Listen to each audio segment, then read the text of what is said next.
હર હર મહાદેવ. કેમ છે મિત્રો? મજામાં ને? ભગવાન બુદ્ધનું એક સરસ મજાનું વાક્ય છે કે તમારી સામે કોઈ પણ ઘટના બને છે, એટલે કે ખરાબ ઘટના બને છે, તો તમારી સામે બે તીર આવે છે. એક તીર આવી ગયું કે એમાં તમારું ચાલતું નથી, બનવાનું હતું એ બની ગયું. અને બીજું તીર છે ભાવનાત્મક તીર, કે તમે શું અનુભવો છો, તમે એના ઉપરથી શું કાર્ય કરો છો. એને હું તમને ઉદાહરણ દ્વારા સમજાવું કે કોઈએ એમ કીધું કે આ ફલાણું વ્યક્તિ તમારું આમ બોલતું હતું, નેગેટિવ કમેન્ટ કરી, તો જો તમે પહેલાં તીર તમારી પાસે આવી ગયો, હવે બીજું તીર છે કે તમે એના ઉપર શું એક્શન લ્યો છો. જો તમે પોઝિટિવ માઇન્ડસેટ ધરાવતા હશો, એમ કહેશે કાંઈ વાંધો નહીં, જેની જેવી પ્રકૃતિ, કોઈના કહેવાથી હું એવું બની તો નથી જવાનું, મને ચોટી તો નથી જવાનું, ઇટ્સ ઓકે, જવા દે, હવે તારે મને આ વાત કરવાની નહીં. અને જો તમે નેગેટિવ પર્સન હશો, તમે મગજમાં ભરી લેશો, આનાથી હું મને કહેવાનું જ કેમ, હું કંઈ એવો વ્યક્તિ છું, મેં એવું કર્યું છે અને કીધું જ કેમ. તમે આખો દિવસ કન્ટિન્યુ તમે એના ઉપર વિચાર કરીને તમારો આખો દિવસ બગાડી નાખો છો દુઃખમાં અને ગુસ્સામાં.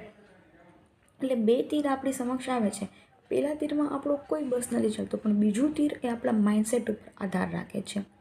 એટલે જ આ બુક મારી મોસ્ટ ફેવરિટ બુક છે, કે આ બુક છે એમ કહે છે કે તમારા દરેક વિચાર ઉપર વિશ્વાસ ના કરો. તમારી મૂળ દુઃખનું કારણ તમારી વિચારસરણી જ છે. જો ફ્રેન્ડ્સ તમારે આ બુક વિશે જાણવું હોય, મતલબ હું આખા ચેપ્ટર ઉપર તમને સમજાવી શકું એમ છું, પણ તમે મને કોમેન્ટ્સ કરીને જરૂર સમજાવજો, મતલબ કહેજો કે હું આ કરું કે ના કરું.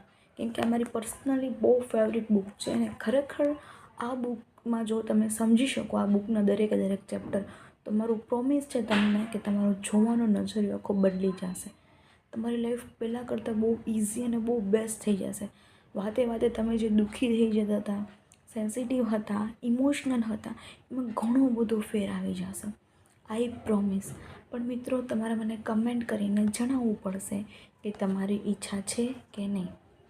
મને જેટલી વધુ કમેન્ટ આવશે એટલી વધુ હું આ બુકનું આખા ચેપ્ટર ઉપર આખા ફૂલ વિડીયો બનાવીશ. બહુ સરસ બુક છે, બહુ જ સરસ બુક છે.